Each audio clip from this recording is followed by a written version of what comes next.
Pues hoy, en esta mañana, yo quiero hablarles de esta palabra que Dios ponía en mi corazón y yo le puse por nombre de adentro hacia afuera.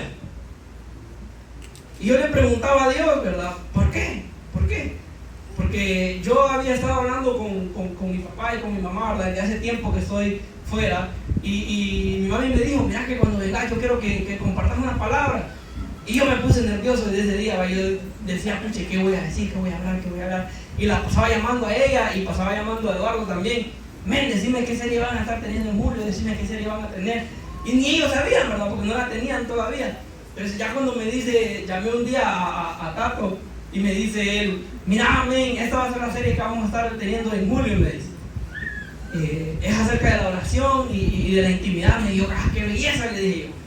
Pero yo andaba perdido, no sabía qué decir, no sabía qué iba a hablar. Pero entonces en estos días, yo vine hace poco, ¿verdad? El miércoles, yo vine un miércoles. Ese viernes vine a un discipulado, ¿verdad? Que estamos teniendo aquí en live. Era la primera vez que yo venía. Creo que era de las primeras veces que lo hacían también. Pues ahí empezaron a compartir y Dios me ponía esta palabra en mi corazón. Y yo le preguntaba que, ¿por qué?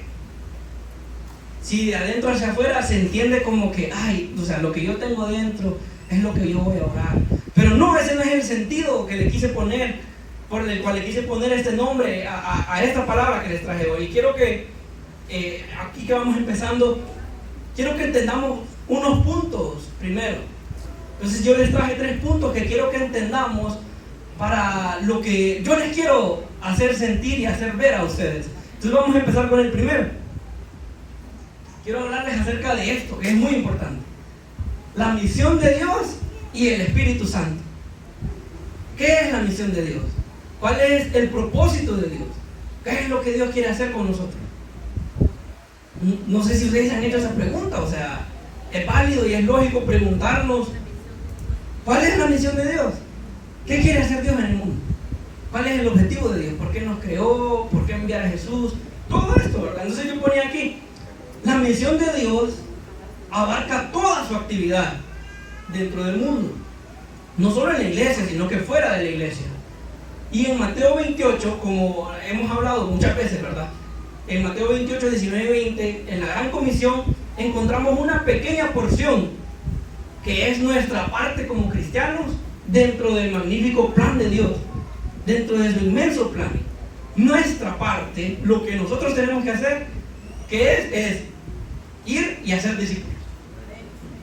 Ir y hacer discípulos, bautizándolos en el nombre del Padre, del Hijo y del Espíritu Santo. Eso dice la Gran Comisión.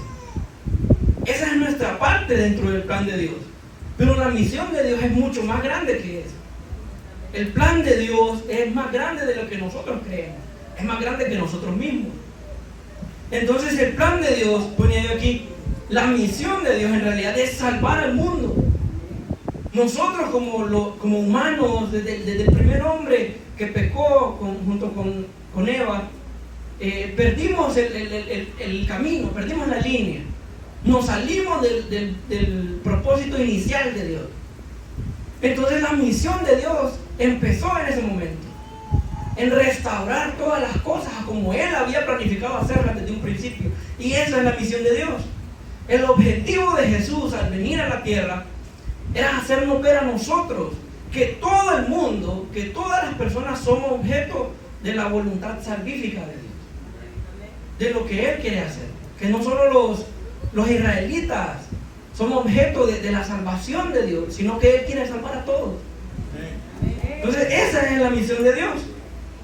Esta misión no la realizamos nosotros solos, para que sepan, sino que esta parte de la misión que nos toca a nosotros específicamente fue dada a los discípulos por Jesús y les dijo, van a cumplir esta misión, van a ir y van a ser discípulos, pero antes les digo, tienen que esperar, porque no pueden ustedes solos, tienen que esperar mi promesa, dijo él.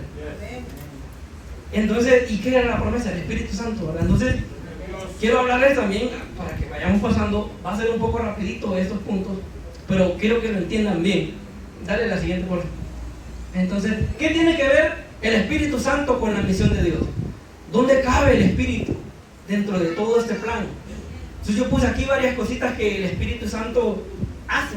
¿Cuál es su papel? dentro de la misión de Dios. Puse como primer punto, el papel del Espíritu Santo dentro de la misión de Dios es hacernos salir. El Espíritu Santo nos hace salir de nuestra comodidad, nos hace salir de nuestro pecado, nos hace salir de la iglesia. Me refiero a ir a predicar, no a irnos de la iglesia, pero nos hace salir. Eso es uno de los puntos que el Espíritu Santo hace en nosotros. Dice el segundo, el Espíritu Santo no se limita a la iglesia. Yo puse aquí para explicarlo mejor, el Espíritu Santo no se limita a la iglesia, más bien se mueve en cada lugar donde a Él se le anhele y se le necesite.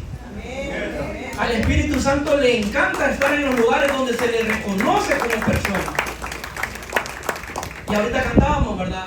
Espíritu Santo, ven a este lugar, muévete, así como lo hiciste, dice, sobre las aguas. Hazlo otra vez, como lo hiciste en Pentecostés. Ya vamos a llegar a esa parte porque quiero hablarles de eso un poco. Pero como tercer puntito aquí les puse, el Espíritu Santo, dentro de la misión de Dios, le interesamos nosotros. ¿Cuántos creen eso? O sea, el Espíritu Santo está interesado en cada uno de nosotros. Él nos ama con pasión y quiere usarnos a nosotros. ¿Para qué? Para atraer el día del Señor. Quiero que entiendan esas cositas un poco rápido, ¿verdad? Y por último, el Espíritu Santo nos incomoda para seguirlo. Ese es el papel del Espíritu Santo. Yo sé que en la palabra muchas veces leemos, ¿verdad? Solo nos enfocamos en esa parte que dice que Él va a venir como un consolador, que va a venir como un amigo. También, eso es parte del papel del Espíritu Santo aquí en la tierra. Pero el Espíritu Santo es más que solo eso.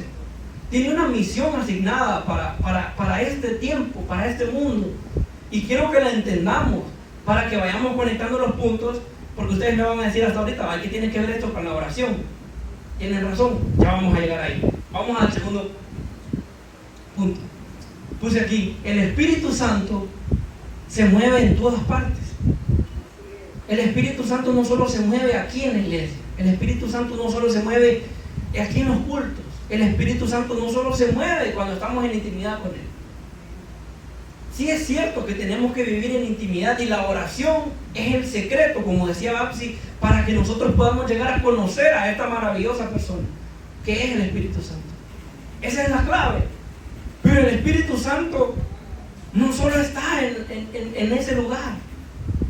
El Espíritu Santo no solo está en el secreto. Ese es el lugar donde nosotros tenemos que ir para conocerlo. Pero Él no solo está ahí, sino que se mueve por todo el mundo haciendo su obra. Y esto se lo digo yo porque con mis ojos yo he visto, y en este tiempo que no he estado aquí en el país y que he visto las noticias y que me he metido tal vez, ¿verdad?, por lo que estoy haciendo, en ver la actividad del Espíritu Santo a través de todo el mundo. Yo sé y he visto los videos, ¿verdad? He visto las publicaciones, he hablado con mi familia y me han contado qué es lo que ha estado pasando aquí en New Life. Y yo estoy alegre porque me he dado cuenta, y los 2 últimos cultos que yo he estado aquí, que es algo impresionante ustedes. La gente no cabe, miren, ahorita hay como 5 sillas vacías a lo mucho. Me contaron que hubo un culto que hasta tuvieron que poner un banquito. El Espíritu Santo está haciendo algo extraordinario acá. Pero yo quiero decirles que no solo aquí. Lo que el Espíritu Santo está haciendo aquí, lo está haciendo en Guatemala, lo está haciendo en El Salvador, lo está haciendo en Costa Rica, lo está haciendo en todo el mundo. Y yo no sé si ustedes han visto noticias, pero han habido un montón de olas de avivamientos que empiezan en un lugar. Y empiezan con un grupo pequeño de personas. A lo mucho 30, 40, 100. Y se levantan y empiezan a hacer miles. Pasó en Asbury, ¿verdad?, en la universidad en Estados Unidos. No sé si conocen esa historia, pero se levantó un avivamiento en ese lugar donde empezaron en una noche normal, una reunión normal, donde empezaron a adorar. Y siguieron hasta que les dio la madrugada y no pararon. Y el Espíritu Santo se empezó a mover de tal manera que siguieron adorando por días y días y días y días y días. Y duró un montón de tiempo. Y se rotaban los músicos porque se cansaban, ¿verdad? Había gente que se tenía que ir a trabajar, pero en lo que unos se iban, otros venían, y el avivamiento siguió. Y eso está pasando en todo el mundo. No sé si ustedes pueden dimensionar lo que eso significa. Para nosotros, estos días o este tiempo, y específicamente aquí en New Life hemos estado agarrando eso de estar diciendo, ¿verdad?, que estos son los últimos tiempos. Y no solo es aquí, es en un montón de iglesias. Es que estamos viviendo los últimos tiempos, decimos. Ya las señales se están notando. Ya en Israel están pasando un montón de cosas. Pero para el Espíritu Santo, eso ha sido así desde siempre. Desde el primer momento que descendió en el día de Pentecostés, el Espíritu Santo tiene una urgencia dentro de él por hacer llegar ese día en el que Jesús va a volver. El Espíritu Santo siempre ha tenido esta urgencia. Por eso es que él está tan interesado en moverse en todos lados. Y les traje aquí un dato un poco chistoso, ¿verdad? Pero el Espíritu Santo incluso tuvo que recurrir muchas veces a estrategias un poco extrañas. Tal vez ya no tenga que hacerlo, pero yo se los quería contar solo para que lo viéramos, tal vez nos riamos algunos. Pero en Hechos, capítulo 8, versículo 39, bueno, de hecho como desde el 30 empieza a contar una experiencia en Lucas al escribir este libro, donde Felipe iba caminando a la par de un carruaje y escuchó que la persona que iba dentro de ese carruaje iba leyendo la Biblia, iba leyendo el rollo de uno de los profetas, dice. Entonces le preguntó: ¿estás entendiendo lo que escuchás? ¿Estás entendiendo lo que lees? Le preguntó. Entonces le dijo la persona que iba adentro, era un eunuco, y le dijo: no, montate por favor y explícame. Entonces le empezó a predicar ahí Felipe, a tal punto que llegó y le preguntó al eunuco: ¿qué impide que yo me bautice ahorita? Le dijo. Nada, le dijo Felipe. Es más, mira, ahí hay un estanque, le dijo, ahí hay un poquito de agua donde cabían, ¿verdad? Ahí te podemos bautizar ahorita mismo. Y fue y lo bautizó, pero no es esta experiencia lo que quiero hacerle ver, sino que específicamente en el versículo 39 de este capítulo menciona que justo cuando salieron del agua, después de que Felipe bautizó a este hombre, Felipe desapareció. Literalmente, dice que lo arrebató el Espíritu. O sea, es algo bien extraño, ¿verdad? Lo arrebató el Espíritu, lo tomó, y dice más adelante que lo llevó a un lugar que estaba más al norte.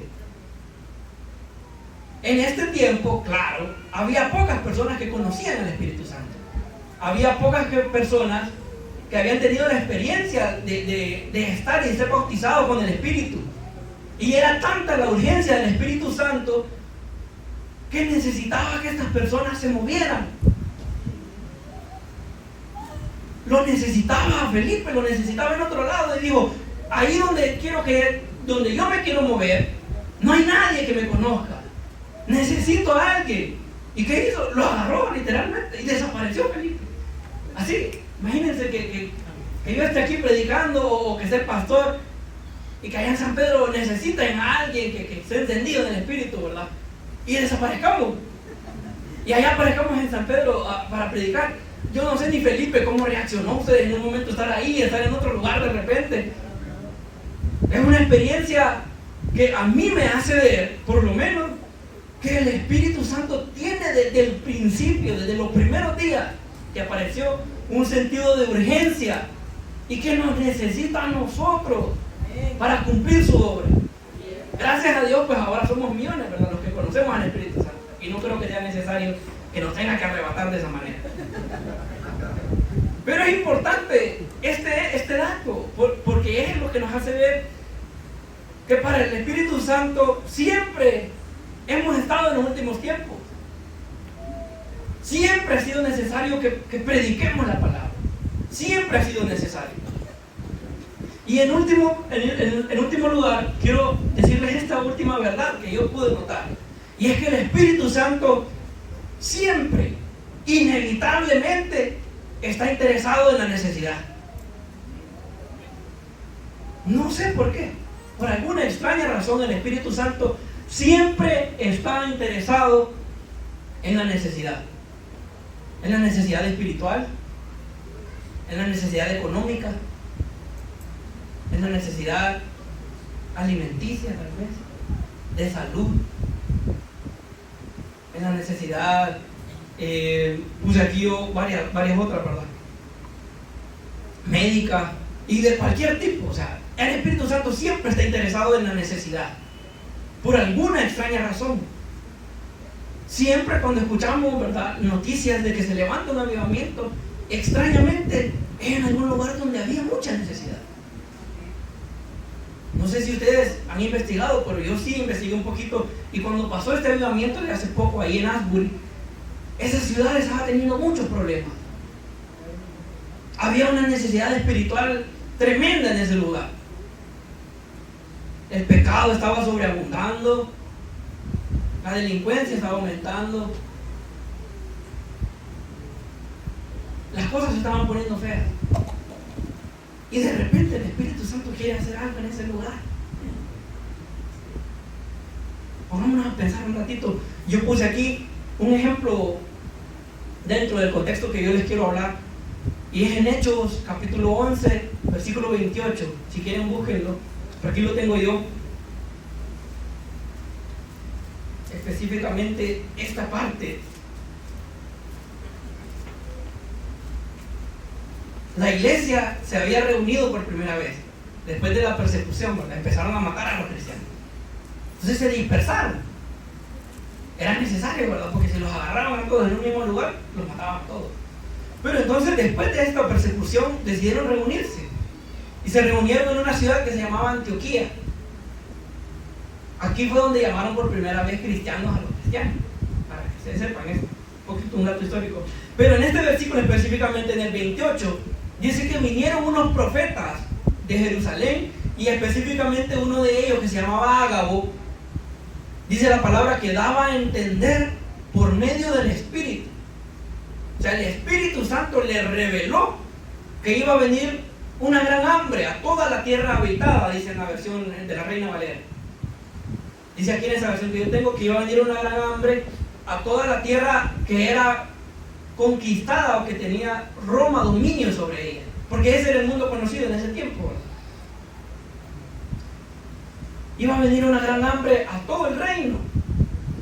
Y no solo aquí, si nos vamos al Antiguo Testamento, a personajes como a José, Dios mismo les reveló a través de sueños de otras personas, a través de sueños de Él mismo, que iba a venir una gran necesidad en un tiempo. Y lo interesante es que Dios esperó hasta que estuvieran en este tiempo de necesidad para moverse.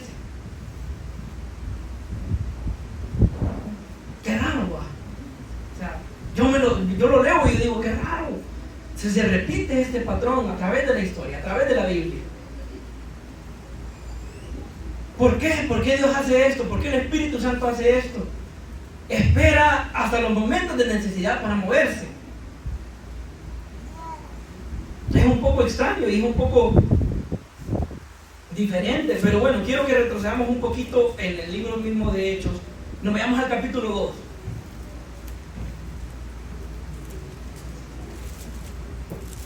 Ya teniendo en cuenta estos 3 puntos, sabiendo cuál es la misión de Dios, sabiendo cuál es el papel del Espíritu Santo, sabiendo que el Espíritu Santo se mueve en todas partes, y sabiendo que el Espíritu Santo está interesado en la necesidad de nosotros los humanos, podemos empezar a leer este pasaje de una manera distinta.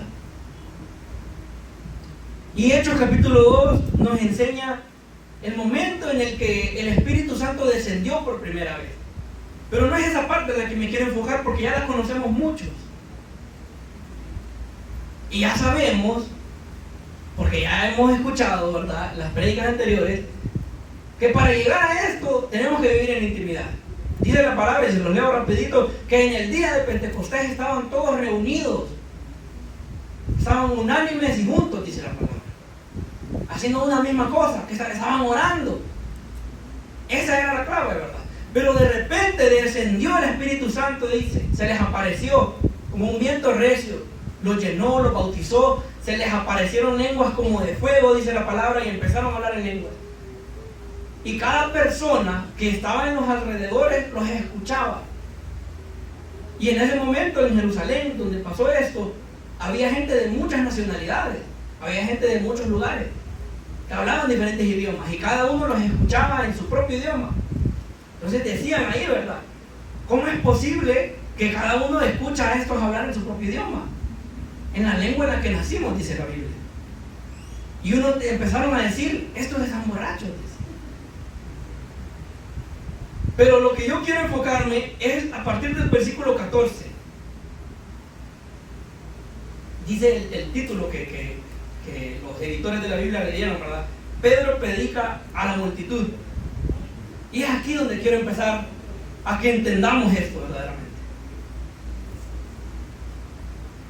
Los discípulos habían estado en un tiempo de intimidad en el que esperaron días y días y días y días y días y días en oración. Vivieron en intimidad todo este tiempo y tuvieron un resultado. El Espíritu Santo los llenó. Desde ahí ya era una gran recompensa. Pero ¿qué pasó? Dice aquí que inmediatamente después de este suceso, Pedro dio un paso adelante, dice. Estaban todos reunidos, pero Pedro y los demás discípulos dieron un paso enfrente y empezó a predicar. Y me encanta bastante porque dice específicamente esto. En la versión que yo tengo es la NTV, Nueva Traducción Viviente, para que sepan, por si se lee un poco distinta a la que tienen ustedes. Dice: entonces Pedro dio un paso adelante junto con los otros 11 apóstoles y gritó a la multitud. Le gritó. No había micrófonos en ese tiempo. Le gritó a la multitud, dice. Y empezó a predicar, ¿verdad? Entonces me voy a saltar al versículo 16 y dice: no, les dijo. Después de que los demás los habían acusado de que estaban borrachos, ¿vale? Les dijo: es demasiado temprano para que estemos borrachos. No, les dijo. Lo que ustedes ven aquí es lo que el profeta Joel predijo hace mucho tiempo. Y empieza a predicar Pedro, ¿verdad? Empieza a predicar. Y lo que yo veo acá es la estrategia para que el Espíritu Santo le dio la estrategia para una predicación excelente, hermano. En primer lugar, empezó a leer la Biblia. Eso fue lo primero que hizo. Empezó a leer el rollo del profeta Joel. Me imagino que ya se lo sabía él, porque les enseñaban a ellos eso. Lo interesante es que estaban en Jerusalén. Todos los hombres, por lo menos, ya conocían esta palabra. Ya lo habían escuchado. Todos los que estaban ahí en Jerusalén, era necesario, era casi obligatorio que los hombres a cierta edad empezaran a estudiar la palabra de Dios. No estudiaban nada más. O sea, el que estudiaba era porque tenía dinero, ¿verdad? Otras cosas. Pero por lo menos esto era obligatorio y los hombres empezaban desde una temprana edad a estudiar los rollos de los profetas, los libros de Moisés, y lo estudiaban. Era algo común. A lo que me refiero yo es que la gente que estaba escuchando a Pedro ya sabía esto, lo que él les estaba diciendo. Pero ¿qué pasa en el versículo 22? Después de que él les lee las palabras del profeta Joel, les dice: pueblo de Israel, les dice, escuchen, Dios públicamente aprobó a Jesús de Nazaret. Qué importante. Ya su prédica no solo iba en base a la palabra, sino que también empezó a predicar la obra de Jesús. Y sigue más adelante y sigue predicando, ¿verdad? Sigue predicando. Nos vamos a ir hasta el versículo 37, que es el resultado de lo que las palabras de Pedro hicieron. Dice el versículo 37: las palabras de Pedro traspasaron el corazón de ellos, de los que lo escuchaban. Dice la versión Reina Valera que se compungieron los corazones de las personas que lo escuchaban.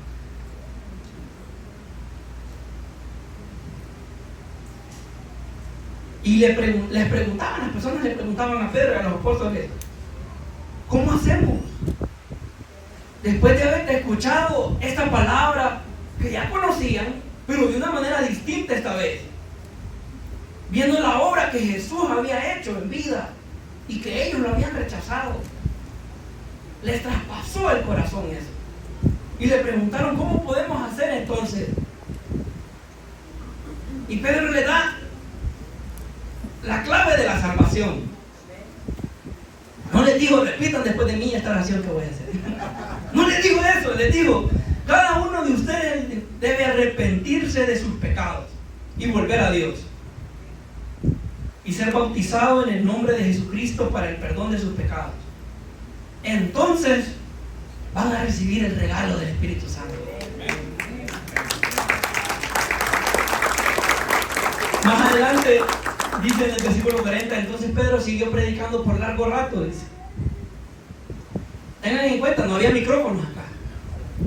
O sea, sin micrófono, a lo más me escuchan ustedes, ¿verdad? Pero dice la palabra, esto es impresionante cuando uno lo lee de esta manera. Dice, los que creyeron lo que Pedro dijo fueron bautizados, dice, ese mismo día. Y fueron sumados a la iglesia en ese mismo día como 3,000 personas en total. ¿Cómo hizo Pedro para que 3,000 personas lo escucharan? Eso es lo que yo quiero hacerlos entender ahora. El Espíritu Santo hizo que Pedro diera un paso enfrente. Eso fue lo único que tuvo que hacer. Después de eso, yo estoy seguro que fue el Espíritu Santo quien lo tomó, le dio autoridad para empezar a predicar. Y aunque su voz tal vez ya no aguantaba, las mismas personas que lo estaban escuchando, el poder que tenía la palabra que él estaba dando, los hizo empezar a decirle a los demás, a los que estaban atrás. Y él predicaba así, y si allá no lo escuchaban, se levantaba uno allá y empezaba a repetir lo que él decía. Se levantaba otro por otro lado y empezaba a repetir lo que él decía. Porque el Espíritu Santo los estaba haciendo salir de la intimidad, de estar escuchando la palabra, de estar orando. Los estaba haciendo salir. Tanto así que 3,000 personas se convirtieron ese día. 3,000 fueron bautizados. Es algo impresionante que aquí en el primer bautismo que hicimos, como 24 personas se bautizaron. Imagínense 3,000. ¿Cómo hicieron? La fila que había. Vale más que estaban cerca de tal vez de algún estanque del mar, ¿verdad? Vale más, del río Jordán. Me imagino que hicieron un grupito, de 2 en 2, como hacíamos nosotros aquí, los discípulos, y se pusieron así. Y empezó la gente a pasar.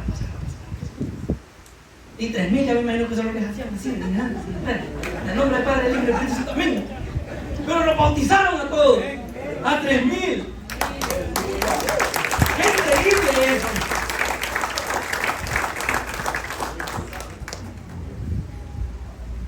Entonces, podemos asegurar que para llegar a este momento, para llegar a eso, tenemos que vivir en intimidad. Tenemos que permanecer en intimidad hasta lograrlo. Pero ¿qué pasa después de esto?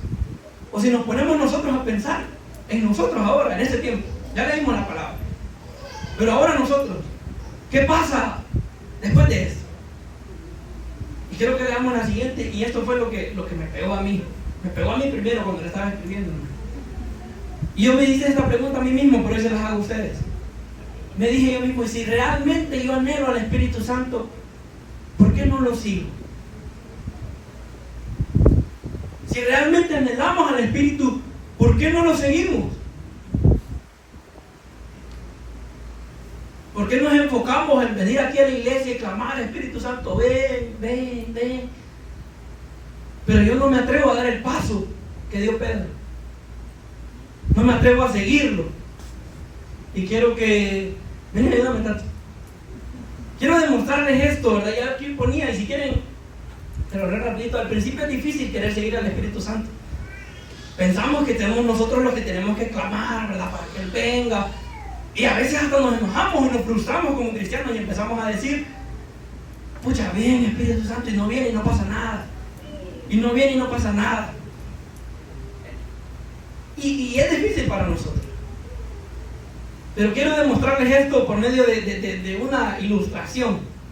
Vamos a ver, decime a quién no conocemos. Sí, de verdad, no lo conoces de nada. A la muchacha que está a la parte de Nazaret. No sé quién es Nazaret. Ajá. Bueno, ella. No la voy a hacer pararse allá porque le va a dar pena. Pero imagínate que yo soy ella. Vení, vamos aquí. Voy a dar el micrófono acá porque si me pongo acá enfrente creo que va a ser bien feo. ¿Me escuchan, va? miren. Al principio nuestra relación con el Espíritu Santo es difícil porque no lo conocemos.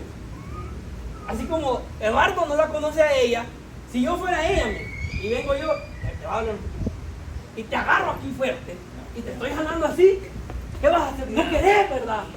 Porque no la conoces. Y si yo, vení, te digo, me vas a preguntar, pues, ¿y para dónde me querés llevar? Estoy casado, soltame. Ah, ya estoy casado, soltame. Es difícil. Pero si viene, ¿quién? Vaya, si viene Eric. Si viene Eric y te agarra así, man, y te dice, vení, vamos. O sea, vas a venir, pero vas a ir sospechando. Yo no te dice para dónde, ¿verdad? No, O sea, vos conoces a Eric, pero no vivís con él, ¿va? No sabés. Entonces te dice, vení, vamos. Medio vas a ir ahí, pero vas a ir dudando. Sí. Te tiene que traer, te tiene que jalar él. Y ahí vamos dando, ¿verdad? Poco a poco con el Espíritu Santo. Y Tato se va a hacer un montón de preguntas. Va a decir, ¿y para dónde me quiere llevar esto? ¿Y por qué a mí? ¿Y por qué solo a mí? ¿Y por qué no vamos otros? ¿Y cuál es el plan que tiene? ¿Y qué vamos a hacer? Se va a preguntar un montón de cosas. Porque no confía en él. Pero si viene Melanie, que es tu esposa, que vivís en intimidad con ella, que se conocen,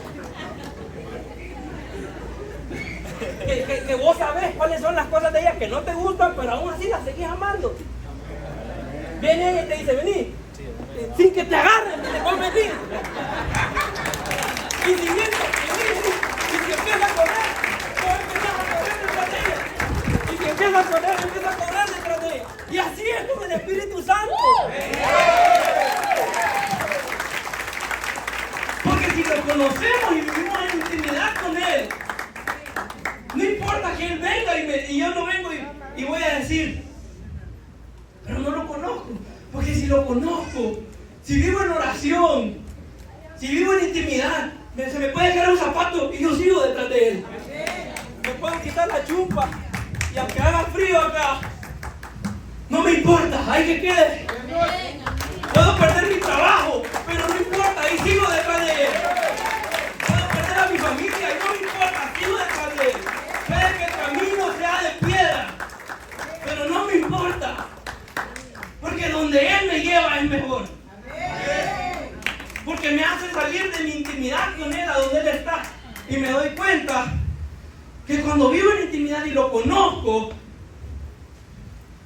y Él me dice, vamos a ir a este otro lugar, es porque iba a pasar algo. Entonces, donde el Espíritu Santo me lleva, ahí está el poder. Ahí está el poder.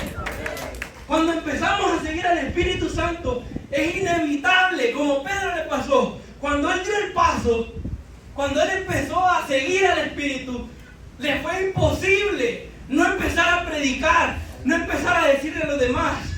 Esto es lo que dice la palabra.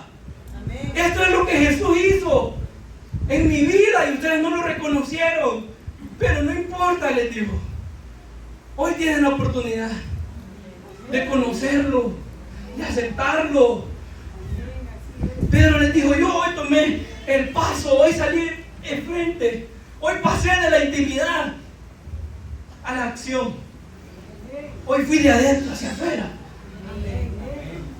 Y empezó a predicar, empezó a hablar. Yo me imagino que Pedro ni había vivido esto en su vida, nunca lo había vivido. Había visto a Jesús hacerlo, pero él no lo había hecho.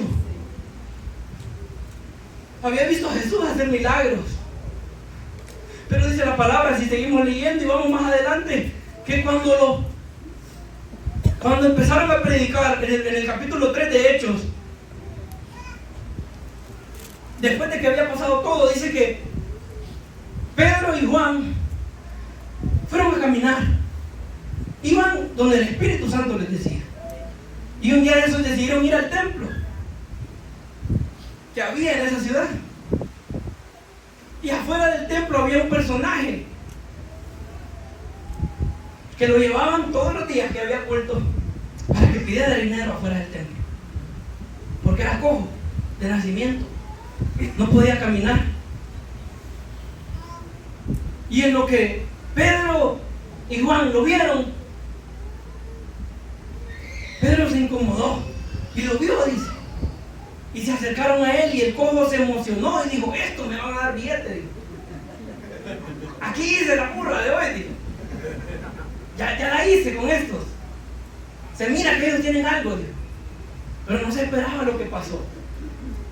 Dice que les pidió dinero y Pedro les dijo: no, les dijo, yo no tengo ni oro ni plata para darte, pero lo que yo tengo, lo que yo he vivido en intimidad y que salí para demostrarlo, lo que yo traigo al Espíritu Santo, eso es lo que te doy.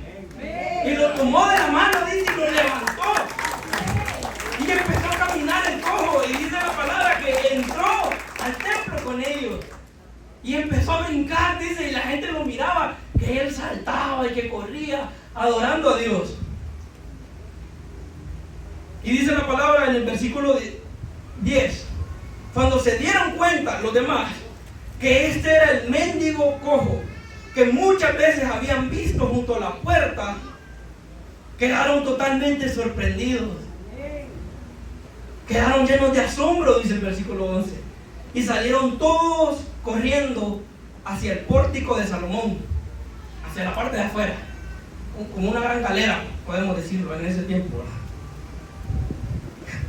Y la escena que vieron a mí me sorprende, porque dice el versículo 11 al final, que cuando todos estos salieron corriendo a ver lo que estaba pasando, vieron al hombre que era cojo. Y aquí dice la Biblia que estaba sujetando fuertemente a Pedro y a Juan. Lo estaba abrazando. Qué bonito, le escribe aquí, estaba sujetando fuertemente, pero los estaba abrazando. Le habían cambiado la vida. Y vuelve a predicar Pedro y les dice: ¿ustedes creen que esto lo hicimos con nuestro poder? Jamás.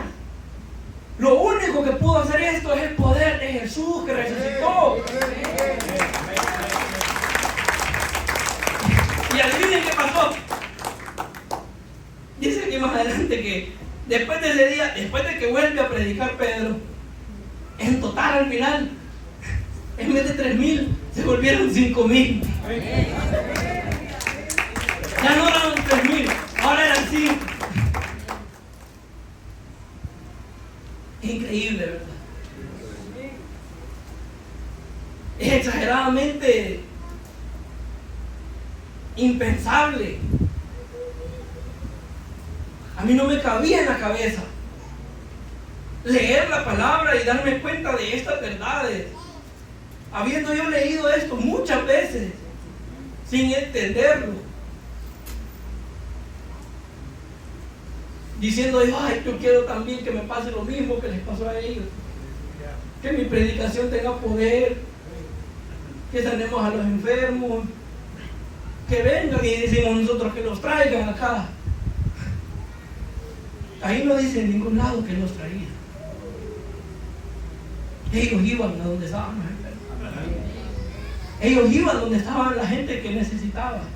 El Espíritu Santo los llevaba donde había necesidad, porque ahí es donde Él se quería mover. Amar al Espíritu, anhelarlo, es lo único que nos puede hacer seguirlo. Y esto se vuelve un proceso que no tiene fin. Y no importa en qué parte nos metamos, siempre y cuando nuestro corazón siempre sea el amor. No importa si nosotros somos testigos de lo que Dios hace, porque ser testigos nos lleva a la intimidad. Pero ser testigos de lo que Dios hace, la gente que estaba ahí acompañando a Pedro y a Juan y a los discípulos, fueron testigos de lo que Dios hacía. Y a uno nos llevó a la intimidad, pero a otros inmediatamente después de que pasaron las cosas, fueron bautizados, los llevó al poder. Y ya no solo eran los discípulos, sino que otros también imponían las manos sobre los enfermos y se sanaban. Pero la intimidad intimidad también nos lleva al poder. El poder nos lleva a la intimidad. El poder nos hace ser testigos. Y esto es un ciclo sin fin. Y todo empieza cuando vamos de adentro hacia afuera. De adentro hacia afuera.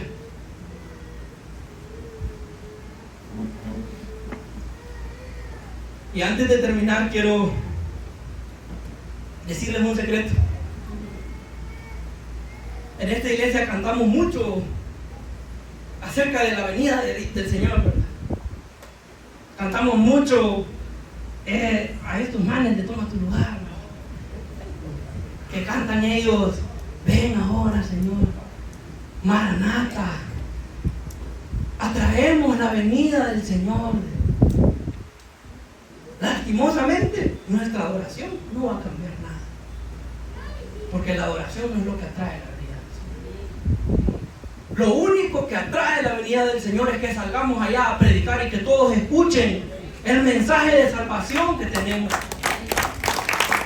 Y si queremos ser una iglesia que atraiga la venida del Señor, porque la amamos, gracias a Dios, aquí somos una iglesia que ama el día maravilloso en el que vamos a verlo regresar sobre las nubes. Tenemos que ser una iglesia que ore, porque una iglesia que ora es una iglesia que se apasiona adentro. Una iglesia que ora es una iglesia que impacta afuera. Una iglesia que ora es una iglesia que atrae la venida del Señor.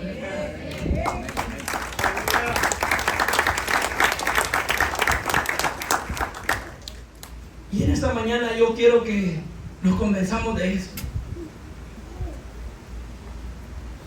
Y vamos a hacer como los discípulos. No nos vamos a quedar solo en la palabra. Lo vamos a llevar a la práctica. Porque hay muchos acá que adentro para ustedes es su trabajo y no se atreven a salir. Llevan 5 o 10 años en el mismo trabajo y nadie sabe que son cristianos. Hay gente aquí que su adentro es su familia y se conforman y dicen: ay, yo vengo aquí con toda mi familia en la iglesia, estamos bien. Pero tus amigos se están perdiendo. Hay gente aquí que su adentro es su cuarto. Y en el cuarto oran y tienen ahí su cuartito de oración, su esquinita bien bonita. Pero salen de ese cuarto y su familia está apartada del Señor. Y hay otros aquí que su adentro es así. Y a pesar de lo que pasa en estos cultos, que el Espíritu Santo se mueve, no se atreven a salir de esa silla, a poner las manos sobre alguien más y orar por la vida de él. Saben que el que está a la par de ustedes está enfermo y no tienen el valor de por lo menos abrazarlo y decirle: tranquilo, Dios está con vos. Por lo menos. Pero hoy vamos a cambiar eso. En un acto espiritual vamos a dar un paso como lo dieron los discípulos. Vamos a salir de adentro hacia afuera. Y les aseguro que van a empezar a pasar cosas en sus vidas. No todas van a ser bonitas. Algunos no van a correr de sus trabajos. Algunos van a perder amigos. Algunos se la van a ganar contra su familia. Y va a ser difícil. Pero el Espíritu Santo lo quiere sacar. Y si ya perdiste tu trabajo, si te enfermaste, no te preocupes. Porque el Espíritu Santo te está sacando. Lo único que tenemos que hacer es seguirlo.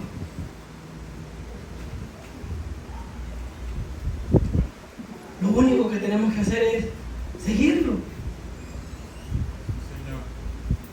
Me encanta una frase que en esta serie de The Chosen, hace poco, ¿verdad? En los primeros 2 episodios que los fui a ver al cine, dice Mateo en una parte, y me encanta esa frase: antes yo me preocupaba por todo, todos los días, dice, pero desde que lo conocí a él, a Jesús, ya no me preocupo por nada. Lo único que tengo que hacer cada día es seguir pasar. Yo no sé a dónde me vas a llevar. Yo dejé mi trabajo, mi comodidad, mi casa, la comida que me gustaba, porque me llamó. Y aunque para muchos me dirían, vos sos tonto, vos papo, lo perdiste todo. Yo no perdí nada. Me estoy ganando el mundo por seguirlo a Él.